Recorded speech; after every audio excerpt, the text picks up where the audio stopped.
Bienvenido, bienvenida una vez más a Lecciones de Vida o Lecciones de Escuela Sabática. Y al embarcarnos este trimestre en nuestro estudio de temas del Evangelio de Juan, tengamos en cuenta algunos hechos biográficos que diferencian a Juan de los otros tres escritores de los Evangelios. Juan era el más joven de los tres escritores, vivió más tiempo que los demás autores, y Juan se presenta modesta e indirectamente como este discípulo. Era conocido entre sus compañeros como sus discípulos, le llamaba el discípulo a quien Jesús amaba. Y con este antecedente consideremos el nombre de Juan, porque Juan significa literal y apropiadamente el Señor es misericordioso. Ser amable también puede significar ser amoroso. Y Juan, el apóstol del amor, escribió mucho sobre esta virtud, tanto que en su Evangelio como en sus epístolas, refiriéndose a sí mismo como el discípulo a quien Jesús amaba. Pregunto, ¿sugiere ese versículo y otros similares del Evangelio de Juan que Jesús era parcial hacia Juan y lo amaba más que a los otros discípulos? No, por supuesto que no. El amor divino es abundante y está disponible para todos. No es que Jesús amaba más a Juan, sino que el corazón de Juan estaba más abierto y receptivo a Jesús y su amor. Juan deseaba que todos los demás abrieran de par en par sus corazones a Cristo y que creyeran en Él como el verdadero Mesías y el divino Hijo de Dios. Entonces, inmediatamente después de sus comentarios introductorios, Juan comienza con el primer milagro en el que Jesús convierte el agua en vino en Caná. ¿Alguna vez has presenciado un milagro auténtico, a pesar de los llamados milagros que se retratan en los medios religiosos? ¿Por qué era tan importante para Jesús realizar milagros? ¿Está Él igualmente dispuesto a realizar milagros tan poderosos a través del ministerio de sus seguidores hoy? Hoy buscaremos respuestas a estas dos últimas preguntas. Mantente en sintonía.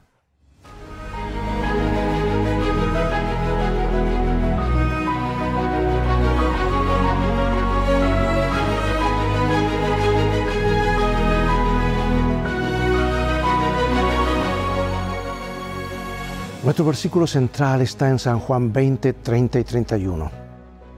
Hizo además Jesús muchas otras señales en presencia de sus discípulos, las cuales no están escritas en este libro. Pero estas se han escrito para que creáis que Jesús es el Cristo, el Hijo de Dios, y para que creyendo tengáis vida en su nombre. Aquí tenemos por qué escribió Juan su Evangelio. ¿Quería enfatizar los milagros de Jesús o algunas enseñanzas específicas del Maestro? ¿Por qué escribió lo que escribió? Bueno, bajo el poder y la influencia del Espíritu Santo, Juan explica por qué. Dice que, aunque se podrían escribir muchas más cosas sobre la vida de Cristo, los relatos que incluyó se escribieron para que ustedes, dice, crean que Jesús es el Cristo, el Hijo de Dios, y para que creyendo tengan vida por medio de Él. Y hoy vamos a examinar en Juan algunos de los primeros milagros de Jesús. Desde cómo convirtió el agua en vino en una boda hasta cómo devolvió la salud al hijo enfermo de alguien, pasando por la curación del hombre en el estanque de Betesda. Juan llama señales a estos milagros. No se refiere a algo como una señal en la calle, sino a un acontecimiento milagroso que señala hacia una realidad más profunda, Jesús como Mesías. Y en todos estos relatos vemos ejemplos de personas que respondieron por fe. Y sus ejemplos nos invitan a hacer lo mismo. Así que avancemos en nuestro estudio. Vamos a ver cómo ayudó este milagro a sus discípulos a creer en Él. Leo en San Juan capítulo 2, versículos 1 al 11. Son varios versículos. Se hicieron unas bodas en Caná de Galilea y estaba allí la madre de Jesús. Y fueron también invitados a las bodas Jesús y sus discípulos. Su madre dijo a los que servían: haced todo lo que os dijere. Jesús le dijo: llenad estas tinajas de agua. Y la llenaron hasta arriba. Entonces les dijo: sacad ahora y llevadlo al maestresala. Y se lo llevaron. Y cuando el maestresala probó el agua hecha vino, llamó al esposo y le dijo: ¿has reservado el buen vino hasta ahora? Este principio de señales hizo Jesús en Caná de Galilea y manifestó su gloria y sus discípulos creyeron en Él. Ahora, ver a Jesús realizar el milagro de convertir el agua en vino fue una evidencia favorable a la decisión de los discípulos de seguirlo. ¿Cómo no habría de ser esa una poderosa demostración de que Él procedía en verdad de Dios? Probablemente no estaban hasta entonces preparados para entender quién era Él realmente. Por ejemplo, Moisés era el líder de los israelitas y sacó a Israel de Egipto mediante muchas señales y milagros. Fue a Él a quien Dios utilizó para liberar a Israel de los egipcios. Fue en cierto sentido su salvador terrenal. Y Dios profetizó a través de Moisés que vendría un profeta que sería como Moisés o mayor que Moisés. Y Dios pidió a Israel que lo escucharan. Y ese profeta era Jesús. Y ahora en Juan 2, Jesús realizó su primera señal, que a su vez se remontaba a la liberación de los hijos de Israel en Egipto. Por ejemplo, el río Nilo, que era un recurso clave y una deidad para los egipcios. Una de las plagas iba dirigida al río. Sus aguas se convirtieron ¿en qué? En sangre. Pero en Caná de Galilea, Jesús realizó un milagro similar, pero en lugar de convertir el agua en sangre, la convirtió en vino.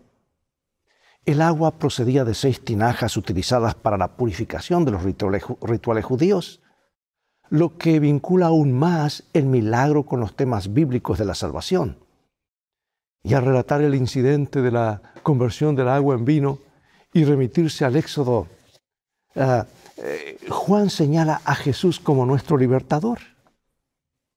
¿Qué pensó el encargado del banquete acerca del vino sin fermentar que le proporcionó Jesús? En efecto, lo sorprendió la calidad de la bebida. Y puesto que ignoraba el milagro que Jesús había obrado, pensó que habría dejado lo mejor para el final. Ahora, quiero que entendamos que el término vino, del griego oinos, se utiliza tanto para el zumo de uva fresco como para el fermentado. Ahora, Ellen White afirma que era sin duda un vino no alcohólico, que era el zumo resultante del milagro. Este zumo no era alcohólico. Eso lo dicen deseado todas las gentes.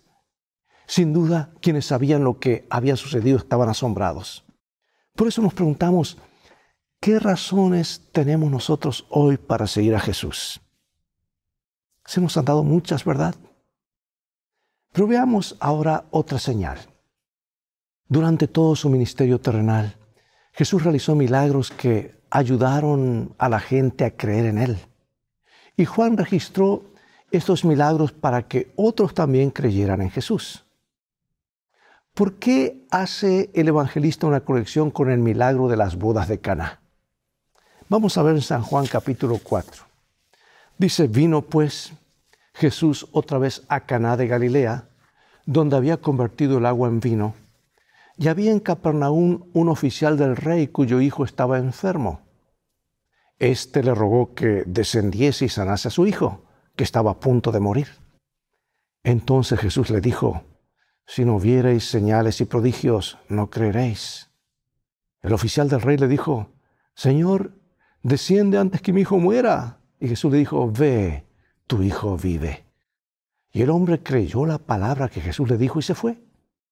Y cuando ya él descendía, sus siervos salieron a recibirle y le dieron las nuevas diciendo, tu hijo vive. Entonces él le preguntó a qué hora había comenzado a estar mejor. Y le dijeron, ayer a las 7 le dejó la fiebre. Y el padre entonces entendió que aquella era la hora en la que Jesús le había dicho, tu hijo vive. Y creyó él y toda su casa. Esta segunda señal hizo Jesús cuando fue de Judea a Galilea. Amados, al relatar la segunda señal que Jesús hizo en Galilea, Juan se remite a la primera, la de las bodas de Caná. Y Juan parece decir, las señales que hizo Jesús les ayudarán a comprender quién es Él. Y luego añade, esta fue una segunda señal que hizo Jesús cuando volvió de Judea a Galilea.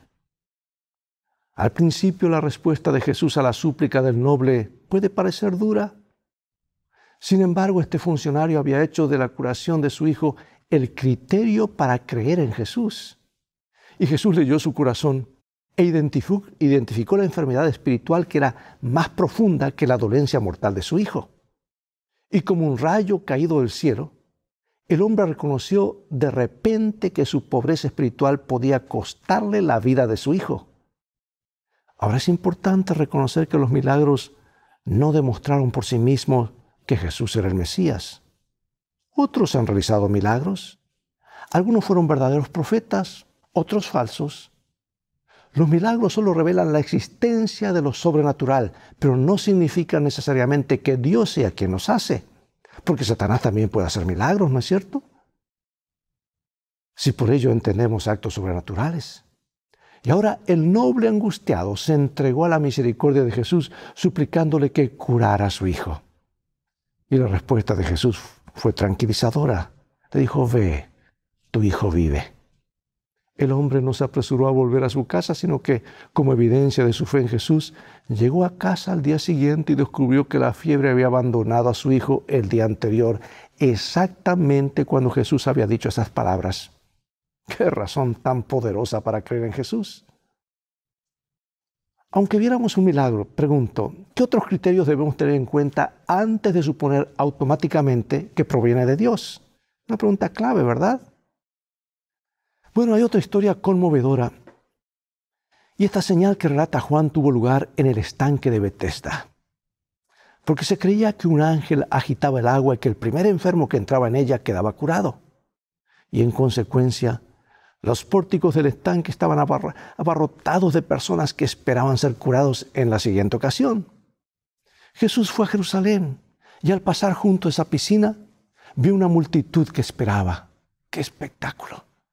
Toda esa gente, algunos seguramente muy enfermos, esperaban y esperaban y esperaban una curación, que seguramente no ocurriría, pero tenían una pizca de fe. ¡Qué oportunidad para Jesús! Puesto que todos los que estaban junto a la piscina querían sin duda recuperar la salud, pregunto, ¿por qué preguntó Jesús al paralítico si quería ser curado? Leamos la historia, San Juan capítulo 5. Y hay en Jerusalén, cerca de la puerta de las ovejas, un estanque llamado en hebreo Betesda, el cual tiene 5 pórticos. En estos yacía una multitud de enfermos, ciegos, cojos y paralíticos, que esperaban el movimiento del agua.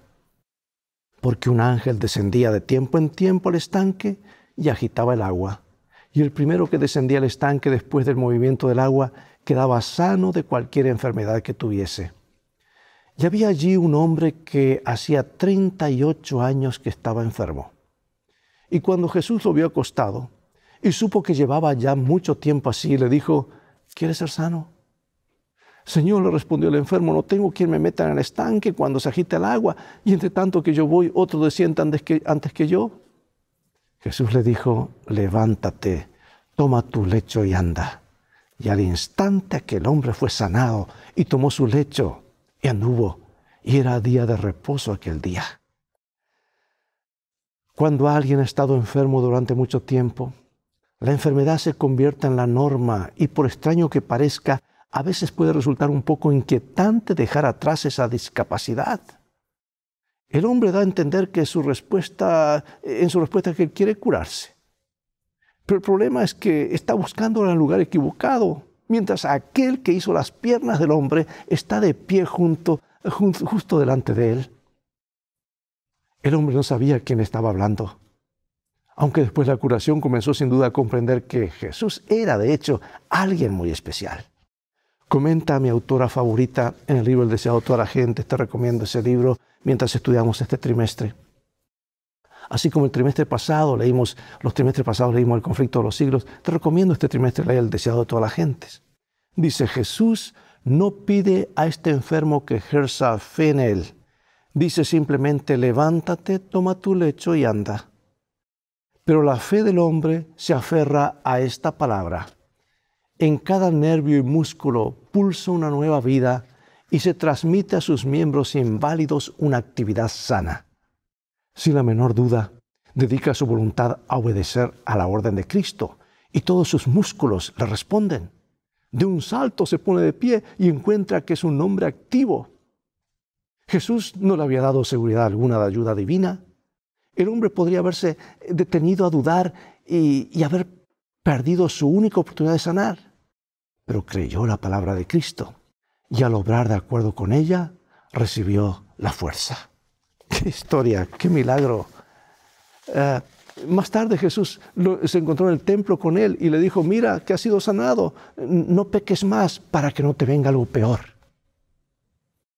Pregunto, amados, ¿cuál es la relación entre la enfermedad y el pecado? ¿Por qué debemos entender que no todas las enfermedades son el resultado directo de pecados específicos que alguien ha cometido? Las señales, las maravillas y los milagros no demuestran por sí mismos que algo provenga de Dios. Pero por otro lado, cuando en verdad proceden de Él, es peligroso rechazarlos. ¿Qué lecciones podemos extraer de la asombrosa dureza del corazón de los líderes religiosos con respecto a Jesús y al milagro que acababa de realizar? Vamos a ver un poco más adelante en San Juan 5. Entonces los judíos dijeron a aquel que había sido sanado, «Es día de reposo, no te es lícito llevar tu lecho». Y él le respondió, «El que me sanó, él mismo me dijo, toma tu lecho y anda». Entonces le preguntaron, «¿Quién es el que te dijo, toma tu lecho y anda?». Y el que había sido sanado no sabía quién fuese, porque Jesús se había apartado de la gente y ya no estaba en ese lugar. Y después que la halló Jesús en el templo, le dijo, «Mira, has sido sanado, no peques para que no te venga alguna cosa peor». El hombre se fue y dio aviso a los judíos que Jesús era el que le había sanado. Y por esta causa los judíos perseguían a Jesús y procuraron matarle porque hacía estas cosas en el día de sábado. Y cuando Jesús se reveló al hombre que había sido sanado, éste dijo inmediatamente a los líderes religiosos que había sido Jesús. Sin duda, esa era una ocasión para alabar a Dios. Pero en lugar de ello, los líderes perseguían a Jesús y procuraban matarlo porque hacía estas cosas en sábado. Las curaciones serán permitidas en sábado, solo en caso de emergencia. Y este hombre había estado incapacitado durante 38 años. Por lo tanto, su curación no era una emergencia, así lo consideraban. Además, ¿qué necesidad había de que cargara con su lecho? Alguien con el poder de Dios para realizar tal milagro también sabía sin duda que no estaba permitido cargar una estera o una cama de esas que se doblan así en el día de reposo. Claramente Jesús estaba tratando de llevarlos a verdades bíblicas más profundas, más allá de las reglas y las regulaciones humanas que en algunos casos habían sofocado la verdadera fe. Pregunto, amados, ¿qué enseñan estos relatos acerca de cuán espiritualmente obcecadas pueden ser las personas a pesar de las evidencias? ¿Cómo podían estar tan ciegos estos líderes religiosos? La respuesta más probable es que ellos se debían a que sus corazones eran corruptos, a su falsa creencia de que el Mesías los libraría de Roma y a su amor al poder y la falta de consagración a Dios. Todo esto contribuyó a que rechazaran la verdad que tenían delante. ¿Y cuál fue la advertencia de Jesús? Ni tenéis su palabra morando en vosotros, porque a quien Él envió vosotros no creéis. Escudriñad las Escrituras, porque a vosotros os parece que en ellas tenéis la vida eterna, y ellas son las que dan testimonio de mí, y no queréis venir a mí para que tengáis vida. Gloria de los hombres no recibo, mas yo os conozco, que no tenéis amor de Dios en vosotros. Palabras claras, duras, pero directas. Por eso pregunto, ¿qué podemos aprender de estas palabras? Es decir, ¿qué puede haber en nosotros que nos impida percibir las verdades que necesitamos conocer y aplicar a nuestra vida? Bueno, el milagro del estanque de Betesda brindó a Juan una excelente oportunidad para destacar quién es Jesús. Y Juan dedica 9 versículos a describir el milagro y unos 40, eso vamos a verlo más adelante, a describir a aquel que lo realizó. Dice así la Escritura: «Y por esta causa los judíos perseguían a Jesús y procuraban matarle, porque hacía estas cosas en el día de reposo. Y Jesús les respondió: Mi Padre hasta ahora trabaja y yo trabajo». Por esto los judíos aún más procuraban matarle, porque no solo quebrantaba el día de reposo, sino que también decía que Dios era su propio Padre, haciéndose igual a Dios. ¿Por qué persiguieron a Jesús tras el milagro que hizo en sábado? En Juan 5:18 puede resultar inquietante porque parece decir que Jesús estaba quebrantando el sábado. Sin embargo, una mirada más atenta a estos versículos muestra que Jesús argumenta que su trabajo en sábado está en consonancia con su relación con su Padre. Dios no deja de sostener el universo en sábado. En consecuencia, la actividad de Jesús en sábado forma parte de su aseveración de que Él era Dios. Y los líderes religiosos lo persiguieron por su supuesta violación del sábado y por su afirmación de que era igual a Dios. De paso, el sábado nunca fue el tema de discusión en ninguna parte del Nuevo Testamento, sino cómo guardar el sábado. Ese era el punto. Y en los siguientes versículos Jesús defiende sus acciones en 3 pasos. En primer lugar, explica su íntima relación con el Padre. Indica que Él y su Padre actúan en armonía, hasta el punto de que Jesús tiene el poder tanto de juzgar como de resucitar a los muertos. Y en segundo lugar, Jesús llama a 4 testigos en rápida sucesión para que corroboren su afirmación. Juan el Bautista hace los milagros que hace Jesús, el Padre y las Escrituras. Y cada uno de esos testigos da testimonio en favor de Jesús. Y por último, Jesús pone delante de sus acusadores la condena contra ellos mismos, revelando el contraste entre su ministerio y el egoísmo de ellos. La condena, dice, provendrá de Moisés, aquel en quien han puesto sus esperanzas. Por eso, hermanos, ¿cómo podemos tener cuidado de no caer en la trampa de creer en Dios e incluso tener doctrinas correctas sin rendirnos plenamente a Cristo? Bueno, se nos va la hora y quiero finalizar con esta cita inspirada y algunas preguntas de reflexión. Jesús no le había dado seguridad alguna de ayuda divina. El hombre podría haberse detenido y dudar y haber perdido su única oportunidad de sanar. Pero creyó en la palabra de Cristo y al obrar de acuerdo con ella recibió fuerza. Y por medio de la misma fe podemos recibir curación espiritual. El pecado nos separó de la vida de Dios. Nuestra alma está paralizada. Por nosotros mismos somos tan incapaces de vivir una vida santa como aquel lisiado lo era de caminar. Son muchos los que comprenden su impotencia y anhelan esa vida espiritual que los pondría en armonía con Dios y luchan en vano para obtenerla.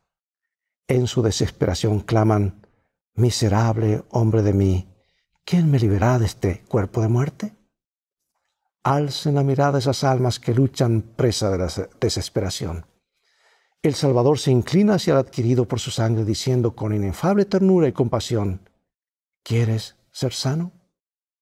Él los invita a levantarse llenos de salud y paz. No esperen hasta sentir que son sanos. Creen en su palabra y se cumplirá.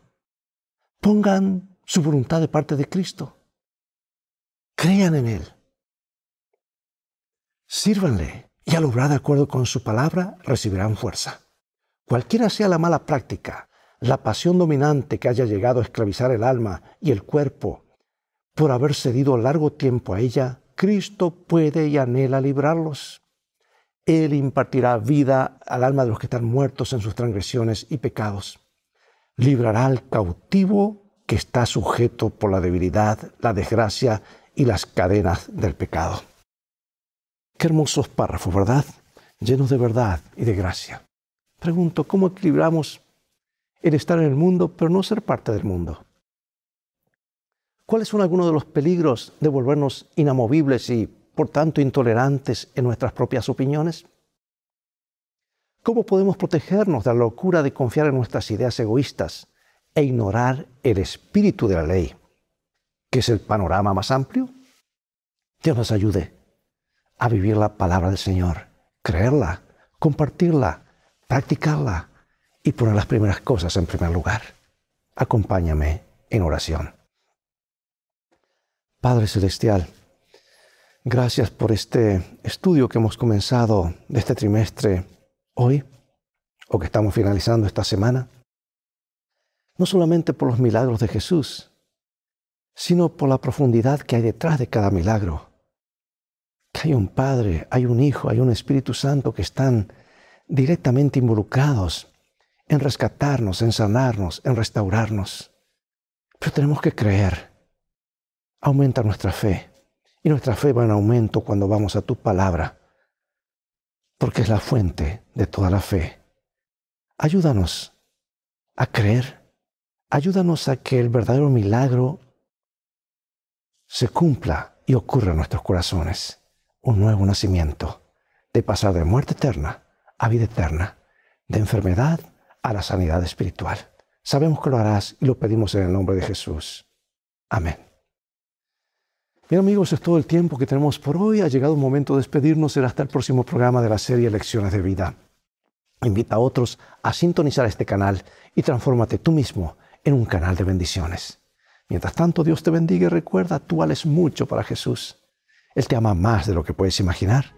Y en este viaje de la vida, las cosas van a terminar bien. No lo olvides.